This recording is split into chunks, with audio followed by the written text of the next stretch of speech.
အားလုံးပဲမင်္ဂလာပါဆရာတို့အခုဗီဒီယိုကတော့ဆရာတို့ပတ်3အပိုင်း3အပိုင်း2မှာဆရာတို့ဘာလုပ်ခဲ့လဲဆိုတော့ဆရာတို့အရင်ဆုံးစပြီးတော့အခြေခံ syntax structure လေးဆရာတို့စဖန်တီးတယ် file လေး explorer လေးစပြီးတော့ဝင်တယ်ဖန်တီးတယ် file လေး folder လေ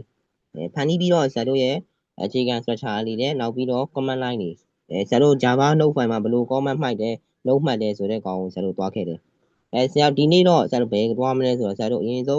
ဆရာတို့ကိုoutput အရင်ထုတ်ကြည့်မယ်ဆရာတို့ရဲ့ structure ကအလုံးလုံးမလို့ဆရာတို့ output ထုတ်မယ် output ထုတ်ပြီးရတဲ့ဆရာတို့အလုံးလုံးတယ်ဆိုရင်တခါလဲတန်းပြီးတော့ဆရာတို့ဆက်သွားကြမယ်အဲ့တော့ဆရာတို့အခုလက်ရှိဆရာတို့ရဲ့လက်ရှိဆရာတို့ဟိုပတ်2က file ကိုတစ်ချက်ပြန်ဝင်မယ်အဲ့တော့ဟုတ်ပြီကြောက်ရောက်ပြီဒါဆရာတို့ရဲ့ပတ်2တုံးကကောင်းပေါ့အဲ့တော့ဟုတ်ပြီဆရာတို့အရင်ဆုံးဆရာတို့ဒီထဲမှာဆရာတို့ရဲ့ class ဖန်တီးထားတယ် method ဖန်တီးထားတယ်အဲ့သူတို့နှစ်ခုရဲ့အလဲမှာနံပါတ်အလဲဆိုဆရာပြောမယ် line number 4ပေါ့အဲ့ဒီ line number 4မှာဆရာတို့ကြည့်မယ်ဆိုရင်အဲ့ထဲမှာပဲဆရာတို့ code တွေထည့်ရေးပြမယ်ပြောမယ်ဆိုဆရာတို့ရဲ့ method ထဲမှာဆရာတို့အခုလက်ရှိဖန်တီးထားတဲ့ main method လို့ခေါ်ဒီကောင်ကိုဆရာတို့ဘယ်လိုခေါ်လဲဆိုတော့ main method လို့ခေါ်တယ်အဲ့ဒီ main method ထဲမှာပဲဆရာတို့ရ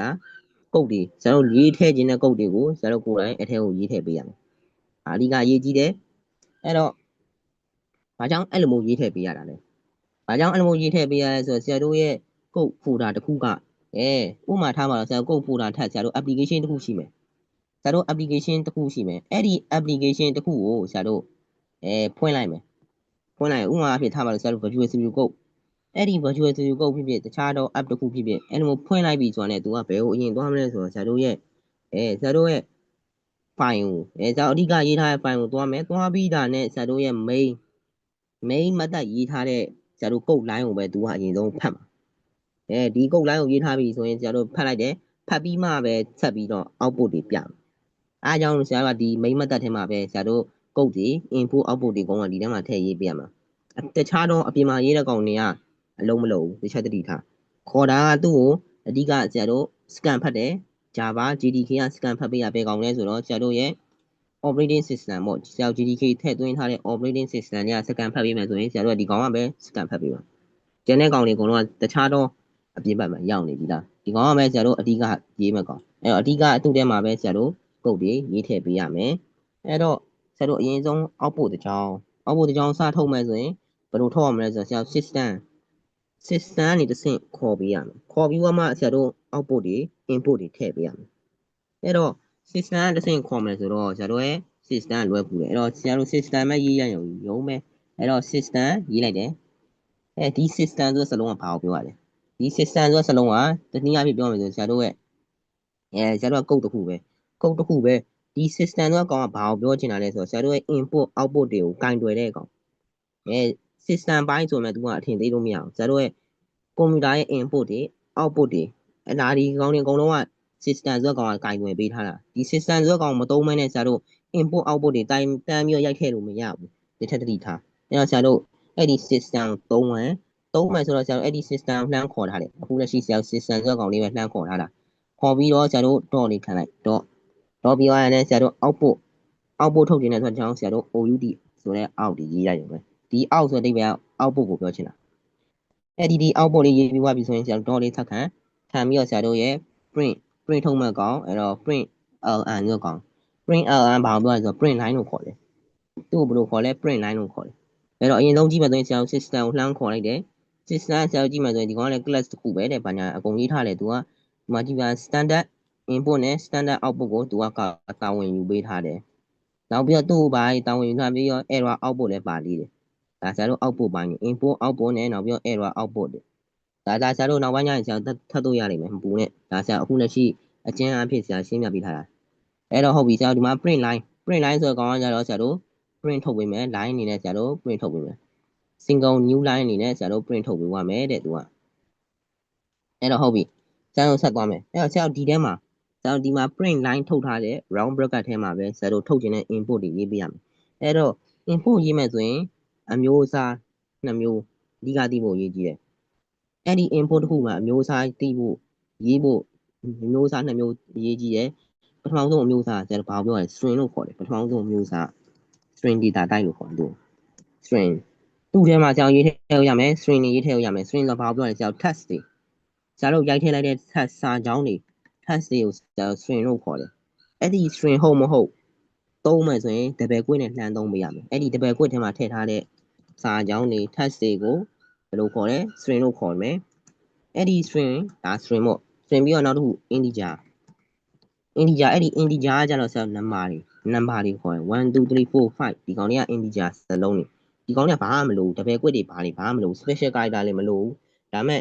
string ဆိုတဲ့ကောင်ကကြတော့လိုတယ်တစ်ချက်တတိထားအကယ်၍ဆရာတပယ်ကွက်မပါဘဲနဲ့ရိုးရိုး text ကြီးပဲကောက်ရိုက်ထည့်လိုက်မယ်ဆိုရင်ဆရာတို့ကောင်ကအလုံးလုံးမှာမဟုတ်ဘူးဆရာဒီမှာပြမယ်ဒါဒီမှာ text ကြီးပဲကောက်ရိုက်ထည့်လိုက်မယ်ဆိုရင်ဆရာတို့ကောင်ကဒီမှာဖြူပိန်းနေတယ်ဘာမှမပုံမှာမဟုတ်ဘူးဒါဆရာတို့ရဲ့ဘာမှမရိုက်ထည့်ထားဘူးဒါအခုလက်ရှိ text ဆိုတဲ့ကောင်ပဲပြထားတာဒီကောင်ဘာမှပုံမပေါ်ဘူး error တက်နေနေတယ်အဲ့တော့ဆရာတို့ပေါ်အောင်လို့ဘယ်လိုလုပ်မလဲတပယ်ကွက်သုံးပေးရမယ် string တစ်ခုဖြစ်သွားအောင်တပယ်ကွက်သုံးလိုက်ရင်ဆရာတို့ရဲ့ကောင်ကလိမ်မောင်ရောင်ဖြစ်သွားပြီအဲကြရင်ဆရာတို့ခေါ်ခြင်းတဲ့ text output တစ်ခုခုကိုခေါ်လိုက်မယ်ဆိုရင်ဒါဆရာတို့ရဲ့ဒါဘာလဲဆိုတော့ string တစ်ခုစားရပြီပြီးတော့ integer ဆိုတဲ့ကောင်ကကြတော့ဘာမှမလိုဘူး1 2 3 4 number gain တွေပဲသူဒီကောင်တွေကကောင်က number gain ဆိုပြီးပြီဆရာတတမ gain နဲ့ရတာပဲတတမ gain ထည့်ဒါဆရာတို့ရတယ်တတမ gain နဲ့ number gain နဲ့ရတယ်ကိုကြိုက်တဲ့ number gain ထည့်လို့ရတယ်ဒီကောင်ကဘာမှမလိုဘူးဒါပေမဲ့ string တစ်ခုကကြတော့ဆရာတို့ရဲ့တပယ်ခွင့်လိုအပ်တယ်ဒါဆရာနောက်ပိုင်းကျရင်ပို့ပြီးတော့သိရမယ်အခန်းရှိတယ်ဒါဆရာ data type အခန်းရောက်ရင်ပို့ပြီးတော့သိရနိုင်တယ်သူ့ကိုဘယ်လိုခေါ်လဲဆိုတော့ဆရာတို့ data type တွေလို့ခေါ်တယ် data type အမျိုးအစား data တွေသိမ်းဆည်းထားတဲ့ type အမျိုးအစားဆရာတို့ဒီထဲမှာဘာတွေထုတ်လို့ရလဲ output ထုတ်လို့ရမယ်ကောင်နှစ်ကောင်နောက်တစ်ကောင်ထပ်ရှိသေးတယ်ဘာလို့ခေါ်လဲဆိုတော့ variable လို့ခေါ်တယ် variable variable လို့ခေါ်တယ်လို့ variable လို့ခေါ်တယ်အဲ့ဒီ variable တွေရဲ့ဆရာတို့ output ထုတ်လို့ရတယ်ဒါနောက်ပိုင်းကျရင်ဆရာတို့တွေ့ရလိမ့်မယ်အခုလက်ရှိတော့ဆရာတို့ string နဲ့ integer ကိုပဲဆရာတို့ output ထုတ်ပြသွားမယ်အဲ့တော့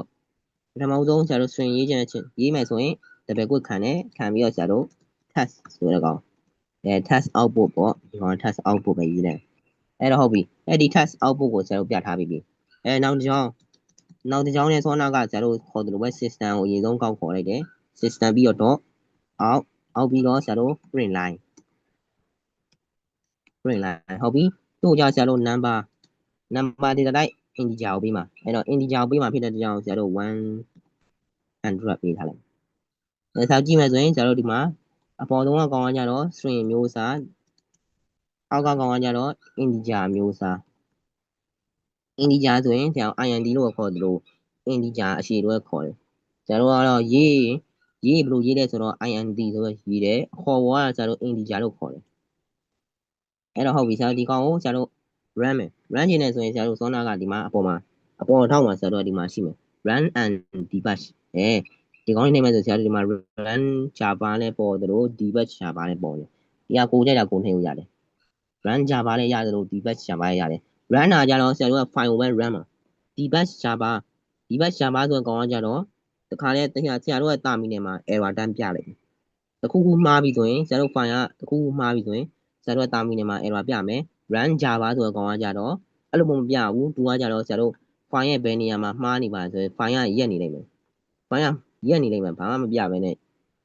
မှားနေရဆိုတာဘာမှမပြဘဲနဲ့တခါတလေရက်နေတတ်တယ်အဲ့ဒါကျွန်တော် run java ထက်ဆရာတို့ debug java ပိုကောင်းတယ်debug java နှိပ်ပြီးတော့တခါတန်းပြီးတော့ဆရာတို့ရဲ့ကောင်ကိုအမှားရှာလိုက်ရင် okay သွားပြီဆရာအခုလက်ရှိ run နေပြီအဲ့တော့ run လာကိုဆရာခဏစောင့်မယ်အဲ့တော့အရင်ဆုံးသူက run ရင်ဘယ်က run လဲဆိုတော့ဆရာတို့ရဲ့တာမီနယ်လို့ခေါ်တဲ့ registry ကုန်းမှာရှိတယ်တာမီနယ်ကဆရာတို့ရဲ့ Windows laptop operating system မျိုးစုံမှာလည်းတာမီနယ် command prompt စသဖြင့်အဲ့လိုမျိုးဆရာတို့ရေးလို့ရမယ့် prompt တွေအများကြီးရှိတယ် prompt ကိုခေါ်တယ်သူကဆရာတို့ terminal prompt လို့ command prompt လို့ဒီလိုမျိုးခေါ်တယ်အဲ့လိုမျိုးအများကြီးရှိတယ် operating system အတိုင်းမှာတစ်ခုချင်းတည်းပဲသူ့မှာတစ်ခုချင်းတည်ရှိပြီးသားအဲ့တော့ဆရာတို့ virtual code editor အတိုင်းမှာလည်းဒီလိုမျိုးထိုနည်းတူစွာပဲ terminal တွေ output တွေအမျိုးမျိုးရှိတယ်အခုလက်ရှိဆရာတို့သွားတာကြတော့ဆရာတို့ရဲ့ဒီမှာ run debug java ပေါ်လိုက်ပြီဆိုရင်ဆရာတို့ဒီမှာ terminal လေးတက်လာပြီဆိုရင်ဆရာတို့ဒီမှာကြည့်မယ်ဆိုရင်ဆရာတို့ဒီကောင်ကမ run သေးဘူးဘာကြောင့်လဲဆိုရင်တစ်ဆင့်ဆရာတို့ရဲ့ folder ပတ်လမ်းကိုတစ်ဆင့်ပြန်ကြည့်နေတယ်တစ်ဆင့်ပြန်စစ်တယ်စစ်ပြီးွားမှပဲဒီမှာကြည့်မယ်ဆရာတို့ folder ပတ်လမ်းကိုပြန်စစ်နေတယ်ပြန်စစ်ပြီးွားမှဆရာတို့ရဲ့အခုလက်ရှိဆရာတို့ရဲ့ index.java ကိုရောက်လာတယ်ရောက်လာပြီးမှဆရာတို့ရဲ့ file ကို run ပေးမှာဆရာတို့ file ကတစ်ချက်ခဏစောင့်ပေးရမယ်ဆရာဒီမှာပြန် run လိုက်မယ်မစောင့်နိုင်ဘူးဆိုရင်ဆရာတို့ပြန် run လိုက်ရတယ်ဘာမှဖြစ်ဘူးပြန် run လိုက်ရင်ဆရာတို့ပြန်ပေါ်လာလိမ့်မယ်ကိုနည်းတူစားမဲ့သူကပြန်စစ်ပေးသွားလိမ့်မယ်ဒီမှာဆရာတို့မြင်းနေတက်လာတယ်ပြန်စစ်ပေးသွားလိမ့်မယ်ပြန်စစ်ပေးတယ်နောက် နောက်တစ်ခေါက်ဆရာထပ် run ထားတယ်ဒီမှာကိုက run သလိုတစ်ခါပြီးတစ်ခါသူကစစ်ပြီးသွားမှာပဲ对လားညှိသွားပြီဆရာတို့ final ခုကညှိသွားပြီဆိုရင်ဘယ်လိုပေါ်လာလဲဆရာဒီမှာ fail out ဆရာတမ်းပြီးပေါ်လာတယ်ဒါဆရာတို့ညှိသွားတယ်ဆရာ time out သွားတယ်ဆရာတို့ terminal ကြီးကအလုံးမလုံးတော့တယ်ဖြစ်သွားတတ်တယ်အဲ့တော့ဆရာပြန် run ပေးလိုက်ရတယ်မညှိတော့တဲ့အချိန်မှာဆရာပြန် run ပေးလိုက်အဲ့တော့ဆရာမညှိတဲ့အချိန်ခဏစောင့်လိုက်ပြီးတော့ပြန် run ပေးလိုက်မယ်ဆိုရင်ဆရာတို့ရဲ့ကောင်ကပြန်ပြီးတော့အလုပ်ဖြစ်သွားလိမ့်မယ်တခါတလေဆရာတို့ရဲ့ system ကညှိသွားတတ်တယ်ဆရာတို့ folder တွေများရင်များသလိုဒီကောင်ညှိတတ်တယ်အဲ့တော့ဆရာတတိထားရမယ် run တဲ့အချိန်တိုင်းအဲ့တော့ဆရာတို့အခုတချီကြည့်မယ်ဆိုရင်အလုပ်ဖြစ်တယ်အလုပ်ဖြစ်သွားပြီဆိုရင်သူကတန်းပြီးတော့အောက်ပို့ထုတ်လာတယ် test output 100အပေါ်ဆုံးကကျတော့ test output ဆိုတော့ကောင်းကြတော့ဗာမျိုးစားလဲဆိုတော့ string မျိုးစားအောက်က100ဆိုတော့ကောင်းက integer မျိုးစားအဲ့တော့ဒီမျိုးစားနှစ်မျိုးဆရာတို့ပွဲသွားပြီထင်တယ်ဆရာတို့ပြီးပြီပေါ့ဆရာတို့ဒီမှာ terminal မှာဆရာတို့ run ထားတယ် run ထားတဲ့ကောင်ကိုဆရာတို့ရဲ့နောက်ပြီးတော့ဆရာတို့ရဲ့ဒီမှာ input output ကိုဆရာပြောခဲ့ပြီးပြီပြောခဲ့ပြီးဆိုတော့ဆရာတို့လက်ခုလက်ရှိပြီးပြီဆရာတို့ရဲ့ output ထုတ်တဲ့အပိုင်းတွေတော့ပြီးသွားခဲ့ပြီပြီးသွားခဲ့ပြီဆိုတော့ဆရာတို့အခုလက်ရှိပဲသွားမလဲဆိုတော့ဆရာ data type တွေသွားမယ် data type အမျိုးအစားတွေစီဆရာတို့သွားမယ်အဲ့ဆရာတို့ data type တွေမသွားခင် data type တွေမသွားခင်မှာဆရာတို့ဘာတွေသိတင်လဲအဲ့တော့ data type တွေမသွားခင်မှာဆရာတို့ variable ကိုဒီလုံးသိတင်တယ် variable သူ့ဆရာဘယ်လိုခေါ်လဲဆိုတော့ဆရာတို့ variable တွေ variable ခန်းနေ variable java variable ဟုတ်ပြီ java variable ဆရာတို့ java တစ်ခုကိုဆရာတို့ java ဆရာစရေးပြီဆိုရင်java variable တွေဖန်တီးဖို့ကအရေးကြီးတယ်အဲ့ဒီ java variable တွေဖန်တီးဖို့ဆိုရင်ဆရာတို့ဘာတွေလိုရမလဲဆိုတော့ဆရာတို့ data type တွေလိုရတယ်အဲ့တော့ဆရာတို့ java variable ဖန်တီးရဆိုတာဘာကိုပြောရလဲဆရာတို့ java variable တစ်ခုဖန်တီးကြတာအဲ့ဒီ java variable ဆိုတော့ပြောရမယ်ဆိုရင်ဆရာတို့ java တစ်ခုဆရာတို့ java ဖန်တီးလိုက်တဲ့တစ်တာပုံးနဲ့အတူတူပဲအဲ့ဒီတစ်တာပုံးထဲမှာဆရာတို့လိုချင်တဲ့ပစ္စည်းတွေလိုချင်တဲ့အရာဝတ္ထုတွေစသဖြင့်သိမ်းဆည်းတယ်သိမ်းဆည်းလိုက်တဲ့အကောင်ဆရာတို့ဘယ်လိုခေါ်လဲဆိုတော့ဆရာတို့သိမ်းဆည်းလိုက်တဲ့တစ်တာပုံးကိုဆရာတို့ရဲ့ variable လို့ခေါ်တယ်အဲ့တော့အဲ့လိုမျိုးတစ်တာပုံးတစ်ခုစဖန်တီးဖို့ဆိုရင်ဘာတွေလိုရမလဲအဲ့တော့အရင်ဆုံးဆရာတို့ရဲ့ဒီမှာဖန်တီးမှုပုံစံလေးဆရာရေးပြပေးမယ်အဲ့တော့အရင်ဆုံးဆရာတို့စဖန်တီးမယ်ဆိုရင်ဆရာဘာတွေလိုရမလဲဆိုရင်ဆရာတို့ data type အရင်ဆုံးစပြီးတော့လိုတယ်ဆရာတို့ဖန်တီးခြင်းနဲ့ variable box ကဘာနာမည်လဲဘာ data type အမျိုးအစားလဲဘာ data တွေသိမ်းဆည်းမဲ့ type အမျိုးအစားလဲဆိုတဲ့ data type လိုရတယ်အဲ့ဒီ data type တိမှပဲဆရာတို့ရဲ့ကောင်ကိုဖန်တီးလို့ရမယ်အဲ့တော့ဆရာတို့ data type လိုရတယ် data type ပြီးသွားပြီဆိုရင်ဆရာတို့ဘာလိုရသေးလဲဆိုတော့ဆရာတို့က variable ကိုပေးမဲ့နာမည် variable name အဲ့ဒီ variable name ဆိုလိုရတယ် var name ပဲဆရာရေးခဲ့လိုက် var name ဆိုတဲ့ variable name variable ဖန်တီးမဲ့နာမည်ဘာနာမည်နဲ့ဆရာတို့ variable ဖန်တီးပြီးတော့သိမ်းဆည်းချင်တာလဲဆိုတဲ့နာမည်လိုရတယ်ပြီးပြီဆိုရင်သိမ်းဆည်းဖို့အတွက် equal to လို့ခေါ်တယ်သူ့ကိုဘာလို့ခေါ်လဲ assign value လို့ခေါ်တယ် assign value အဲ့ဒီ assign value လေးကိုနှိပ်လိုက် equal to ပေါ့ဆရာတို့ခုလက်ရှိပြောမယ်ဆို equal to လို့ခေါ်လိုက်မယ်ဆရာတို့သင်ချာမှာဆရာတို့ဒီ Java မှတ်မှာခေါ်ရင်တော့ဒီကောင်က assign value လို့ခေါ်တယ် assign အဲ့ဒီ assign ဆိုတဲ့ကောင်လေးသုံးတယ် equal to လေးထိုးလိုက်ပြီးတော့သူ့ထဲမှာဆရာတို့သိမ်းဆည်းခြင်းနဲ့ store value ဆရာတို့ရဲ့ variable name box ထဲကို variable ထဲကိုဆရာတို့ variable ထဲကိုသိမ်းဆည်းခြင်းနဲ့ data တွေရဲ့ store value တန်ဖိုးတွေသူ့ဘယ်လိုခေါ်လဲဆိုတော့ဆရာတို့ store value လို့ခေါ်မယ်ဆရာတို့သိမ်းဆည်းခြင်းနဲ့ store value တွေကိုဒီထဲကိုရိုက်ထည့်ပေးရမယ်ဟုတ်ပြီအဲ့ဆရာတို့အရင်ဆုံးစဖန်တီးကြည့်မယ်ဆရာတို့ရှေ့မှာသင်ခဲ့ပြီးသားဖြစ်တဲ့ string integer ဒီနှစ်ခုကိုသုံးပြီးတော့ဆရာတို့စပြီးတော့ဖန်တီးကြည့်မယ်အဲ့တော့ဖန်တီးကြည့်မယ်ဆိုတော့အောက်မှာပဲဆရာတို့ဖန်တီးလိုက်မယ်အဲ့တော့အောက်မှာဆရာတို့ရဲ့အရင်ဆုံးဘာဖန်တီးရမလဲဆရာတို့လိုချင်တဲ့ဆရာတို့ဖန်တီးခြင်းတဲ့ data type အမျိုးအစားအရင်ဆုံးသိရမယ်ဆရာဘယ်ကောင်ဖန်တီးမလဲဆိုတော့ဆရာ string ဆိုတဲ့ကောင်ဖန်တီးမယ်string ဆိုတဲ့ text အကြောင်းကိုဆရာဖန်တီးမှာဖြစ်တဲ့ကြောင်းဆရာတို့ရဲ့ data type အမျိုးအစား string data type အဲ့တော့ဆရာတို့ string ရေးလိုက်ပြီ string ရေးလိုက်ပြီဆိုရင်ဆရာတို့ data type ကပြီးသွားပြီ data type ပြီးသွားပြီဆိုရင်ဆရာတို့ variable name ဆရာတို့ variable box ထဲကို box တစ်ခုကိုပေးရမယ့်နာမည်ဘာနာမည်ပေးမလဲဆရာတို့ဥပမာထားပါလို့ဆရာတို့ဒီမှာ var name ပဲပေးလိုက်မယ်ဒီမှာဆရာတို့ var name ပေးလိုက်မယ် var name ဆိုတဲ့ဆရာတို့ variable ကြီးဖန်တီးပြီးသွားပြီ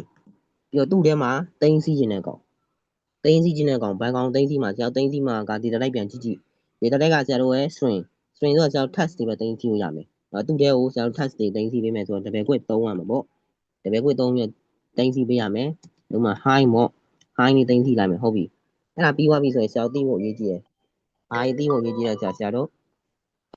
နောက်ဆုံးမှာဆရာတို့ကကုတ်တွေအောက်ပို့ထုတ်တဲ့ကုတ်တွေဒိုင်းရဲ့နောက်ဆုံးမှာဆရာတို့စီမီကော်မာလေးပါမယ်ဆိုတော့ဒီလိုရေးကြည့်စီမီကော်မာလေးထည့်ပေးမှာပဲဆရာတို့ကကုတ်တွေက run လို့ရမယ်အလုပ်လုပ်မယ်စီမီကော်မာမပါဘူးဆိုရင်ဆရာတို့ကကုတ်တွေကအလုပ်မလုပ်ဘူး run လို့မရဘူးဒါတိဖို့ရေးကြည့်တယ်ဆရာစီမီကော်မာလေးတစ်ချက်ထည့်ဖို့ရေးကြည့်တယ်အဲ့တော့ထည့်လိုက်ပြီဆိုရင်ဆရာတို့က variable ကြီးကဒီမှာအဝါရောင် line လေးသားထားတယ်ဆရာဒီ variable ကိုအသုံးမပြုရသေးဘူးလို့ပြောတာဆရာဒီ variable ကိုအသုံးမပြုရသေးဘူးမှာ no not used ဆရာဒီကောင်အသုံးမပြုရတဲ့ကောင်အဲ့တော့အသုံးပြုပေးလို့ရတယ်အသုံးပြုမယ်ဆိုရင်ဘယ်လိုအသုံးပြုမလဲဆရာတို့ output ထုတ်တယ် output ထုတ်တဲ့နေရာမှာအသုံးပြုမယ်အရင်ဆုံးဆရာတို့ရှေ့မှာသင်ထားပြီးသား output လေးထုတ်တဲ့ပုံစံလေးဆရာတို့သွားမယ်အဲ့တော့အရင်ဆုံး system ကိုလှမ်းခေါ်တယ် system ခေါ်ပြီးတော့ out ပြီးတော့ဆရာတို့ print line ပြီးသွားပြီဆိုရင်ဆရာတို့နောက်ဆုံးမှာဆရာတို့သိရမယ်စီမီကော်မာလေးပိတ်ခဲ့ပေးရမယ်အဲ့ထဲမှာဆရာတို့ရဲ့ round bracket အထဲမှာပေါ့ဆရာတို့က round bracket အထဲမှာဘာထည့်ပေးရမလဲဆိုတော့ဆရာတို့ရဲ့ variable ဆရာတို့ဖန်တီးထားတဲ့ variable တစ်ခုရဲ့နာမည်ကိုဆရာတို့ဒီထဲမှာရိုက်ထည့်ပေးရမယ်ဆရာတို့ဖန်တီးထားတဲ့ variable နာမည်ကဘာလဲဆိုတော့ကြည့်မယ်ဆိုရင် var name အဲ့ဒီ var name ဆိုတဲ့ variable ကြီးကိုဆရာတို့ဒီထဲမှာရိုက်ထည့်ပေးရမယ်အဲ့တော့ဆရာရိုက်ထည့်လိုက်မယ် var name okay ရောက်ပြီဆိုရင်ဆရာတို့ရဲ့ကောင်အခုလက်ရှိဘယ်ကောင် output ထုတ်လဲဆိုတော့ဆရာတို့ဖန်တီးထားတဲ့ variable တစ်ခုကိုစပြီးတော့ output ထုတ်လိုက်ပြီအဲ့တော့ output ထုတ်တာတိမတိဆရာတို့သိချင်ရင်ဆရာတို့ run ကြည့်လို့ရတယ်အဲ့တော့ hi ဆိုတဲ့ကောင်ကိုဆရာတို့ run ကြည့်မယ် hi ဆိုတဲ့ကောင်ကိုဆရာတို့ run မယ်ဆိုတော့ဆရာတို့အရင်ဆုံး debug java အဲ့တော့ရပြီ debug လုပ်နေရလုံးတော့ဆရာတို့ဘယ်ရောက်သွားလဲဆရာတို့ run နေတော့အခုမှဆရာတို့ဒီကောင်လုပ်တယ်လုပ်တော့ဆရာတို့ရပြီဒီမှာတခါလေးတန်းပြီးတော့ output ထုတ်ပြတယ်output ထုတ်ပြတယ်ဆိုတော့ဆရာတို့ကြည့်မယ်ဆိုရင်ဆရာတို့ string variable string ဆိုတဲ့ဆရာတို့ရဲ့ variable ကြီးနဲ့ output ထုတ်လာတယ် hi ဆိုတဲ့ကောင်အဲ့ဒီ hi ဆိုတဲ့ကောင်ကဆရာတို့ဘယ်မှာတင်စီထားလဲဆိုတော့ var name ဆိုတဲ့ဆရာတို့ variable ထဲမှာတင်စီထားတယ်အဲ့တော့ဆရာတို့ဒီမှာ output ထုတ်တဲ့ကောင်ကိုမခေါ်ဘူးပဲထားမခေါ်ဘူးဆိုရင်ဆရာတို့ရဲ့ကောင်ပြမလားဆရာတို့ကြည့်ကြည့်မယ်အဲ့ဒီ hi ဆိုတဲ့ကောင်ကိုဆရာတို့ပြမလားဆရာတို့ကြည့်ကြည့်မယ်ဆိုတော့ဆရာတို့ပြလားမပြဘူးဒီမှာကြည့်ဆရာတို့ဒီမှာ task output ပဲတရားပဲသူကပြထားတယ်နှစ်ခုပဲပြထားတယ်ဆရာတို့ကဒီမှာ hi ဆိုတဲ့ကောင်က output မထုတ်ထားတာဖြစ်တဲ့ကြောင့်သူ့ကိုမပြဘူးဒီတိုင်းပဲရေးထားတယ်လို့ပဲဖော်ပြပေးနေတယ်ဒီကောင်ကဘာမှ output မပြဘူးကိုက output မထုတ်ထားဘူးဆိုရင်သူကလည်းမပြဘူးတစ်ချက်တတိထား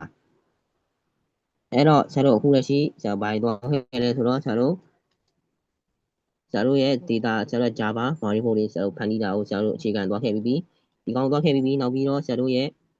data type မျိုးစား2မျိုးပဲဆရာတို့သွားခဲ့ပြီးဆရာတို့ဒီနေ့တော့ဆရာတို့အပိုင်း3ကတော့ဆရာတို့ဒီနေ့တော့ဒီလောက်ပဲဆရာတို့နောက်အပိုင်း4မှာဆရာတို့နောက်ထပ်အသစ်တွေထပ်သွားကြမယ်အဲ့တော့ဆရာတို့ဒီကောင်ကိုဆရာတို့စိတ်ပြီးတော့တင်ခဲ့လိုက်မယ်ဟုတ်ပြီအဲ့တော့ဆရာတို့သင်ခန်းစာကိုနှစ်ပြန်ချုပ်ရမယ်ဆိုရင်ဆရာတို့ဒီနေ့ဆရာတို့ဘယ်ကောင်တွေသွားခဲ့လဲဆိုတော့ test တွေသွားခဲ့တယ်နောက်ပြီးတော့ဆရာတို့ output ထုတ်တဲ့ကောင်တွေပဲသွားခဲ့ပြီးနောက်ပြီးတော့ output ထုတ်တဲ့ကောင်ပြီးသွားတော့လဲဆရာတို့ဘယ်ကောင်သွားလဲဆိုတော့ဆရာတို့ရဲ့ Java variable အခန်းအစကိုဆရာတို့စသွားခဲ့တယ်နောက်ဗီဒီယိုမှာတော့ဆရာတို့ရဲ့ Java data type အခန်းကိုဆရာတို့သွားမယ်ဒီဗီဒီယိုကဒီနေ့တော့ဒီလောက်ပဲဆရာတို့နောက်ဗီဒီယိုမှာပြန်တွေ့ကြပါမယ်